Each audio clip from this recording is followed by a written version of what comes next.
Coach, how's it feel just to get your first home win here, and as opposed to last game with the defensive struggles, to get some good fourth quarter stops to secure the victory? Yeah, no.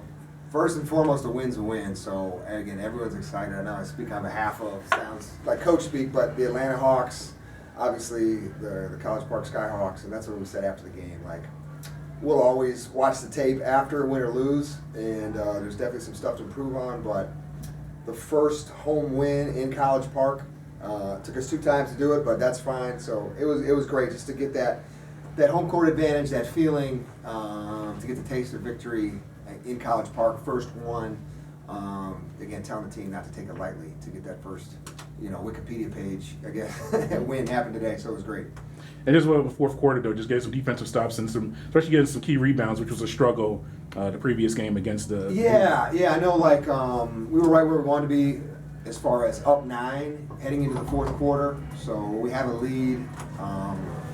Take care of business. 12 minutes left, but our guys are in foul trouble, so kind of juggling some lineups, play some small ball. But yeah, give our guys credit. They gutted it out. We got some timely stops when we needed to. Made some timely baskets. I think I looked at it that we scored. We only allowed 12 points in the thirds. That allowed us to get that cushion and close it out in the fourth. Okay, it was a close game. So what allowed the team to get over the hump down the stretch? Yeah, I think it can't be, overstated. Ty Wallace, what he brings, and again, for media, for fans, for our players, that's that thin line. So, he gets a DMP in an NBA game, and I thought, the way he played today defensively, getting into the basketball, playing tough nose, talking, just doing the little things, and offensively, not just the way he shot the ball, but you're a true professional when you just show up without having to practice, all new teammates, all new learning guys' names, new coach. It's the first time I met him today, so it's a credit to him, and I give him the credit again for gutting out the win and kind of taking care of business down the stretch in the fourth. Okay, so 50 seconds left. Kenny Gabriel gets hurt. Mm-hmm. What adjustments did you make to keep the momentum and secure the win? Yeah, again, going back to the foul trouble piece, you're trying to juggle it. So with Marcus has 5, as a coach, you never want to think overtime. In the back of your mind, you're always thinking like, okay, right now, is Kenny Gabriel foul trouble? We know Bruno had 5. We know Marcus Derrickson had 5. So we're platooning our bigs. But when he goes down, the good news was, even if we didn't have Bruno available, he ended up fouling out that next possession. So Kenny goes down, but we still have Marcus, and we still have Bruno. Unfortunately, Bruno picked up that foul. ATO play, he fouls out, but the clock is our best friend. It was on our side. And Sanjay Lumpkin's another guy, true professional, started games for us last season, been injured, was on a minute restriction, so that's such a luxury for us to throw him in crunch time, and he's such a good, for me, utility knife, guy, Swiss Army knife guy can do anything, play 2, 3, 4. So for him to just jump in because Kenny's out, Bruno fouled out, Marcus has 5. Give credit again to Sanjay for coming in and getting a big stop. You mentioned that Ty was going to start today when I talked to you earlier. Did you like the production he produced with 26 points? For sure. And, talking to Coach Pierce before the game, we tried to play him some at the 1, at the 2, at the 3. Again, in the NBA, it sometimes gets tough when you're at the end of a bench and you get to the thick of the season to get game minutes. So, again, that's what we provide at the G League is those real game minutes. So that's what he needed. He needed to get up and down. Again, Bruno played 16 last night. He got some real game minutes playing the 5. I relied on him heavily. But, yeah, as far as Ty, the 26 points was just the cherry on top. I thought the way he controlled the game, ran our offense, and I think it's going to help Brandon Goodwin and Cat Barber going forward, kind of just to see the way he paced the game, managed the game, guarded his position, some of the switching we did.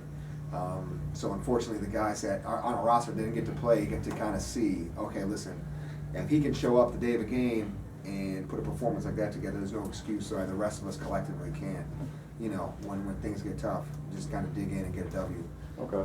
And Coach, you guys had a 12-0 run put up against you guys at the start of the fourth quarter. That was pretty tough. I know we started seeing that issue from, against Delaware, where you guys stopped sharing the ball. Everybody Right. started passing it one time and then trying to jack up a three or jack up a shot anywhere. Right. It got away from the game plan. When I guess you guys had to call a timeout. Did you guys explain don't do that as the time was starting to wind up? Yeah, no, good question. Like, as a coach, I always want to, be positive, teach positivity. The mistakes we do make, again, will be addressed post game or in the film session. So, if a guy misses a shot, make the next one. Guy makes a defensive mistake, let's correct it for the next time. So, again, there was some getting back to ball sticking, guys taking some ill-advised shots. At the same time, some of that, I'm making an excuse with some of the lineups we haven't used, or Charlie Brown at the 4 spot, or we're playing Brandon Goodwin, who's used to have the ball in his hands, at the 2. Armani Brooks is now a 3. Jordan Seibert's playing a 2 or a 3. So some of it was the ball stuck. Some of that, again, is the conditioning, and that's what we try to practice. So down the stretch in practice, fourth quarter, we can't get the heavy legs. Our legs have to be under us so we can make those shots, those free throws, when the game's on the line. So they made the 12-0 run, and again, we responded, gutted it out, so happy about that. What are you confident about heading on the road to Capital City? Obviously confident that we have a taste of a win. So again, the glass is always half full, so we won 2 of our last 3 games.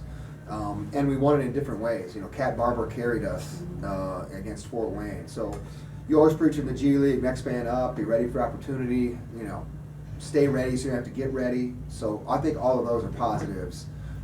Winning 2 of our last 3, winning in different types of ways. I think, as you saw tonight, the guys in double figures, we have, and possibly, Bruno had 9, he could have easily had 10. So that's 1, 2, 3, 4, 5, 6 guys in double figures. Kenny Gabriel could have easily been double figures. So, practice what we preach, being the next man up, whoever's game it is. And defenses are gonna, take certain things away. There are defenses that try to get the ball out of Brandon Goodwin's hands. There are defenses that, like you saw the last couple games, kind of dare our bigs to make shots. So just again, being ready, seeing what the game dictates, playing unselfishly. But again, let's continue to, as we come back after the DC game, we got 2 home games against a really good Canton team. So we have some time now to put some games together, make some hay, get some momentum, hopefully, in our division.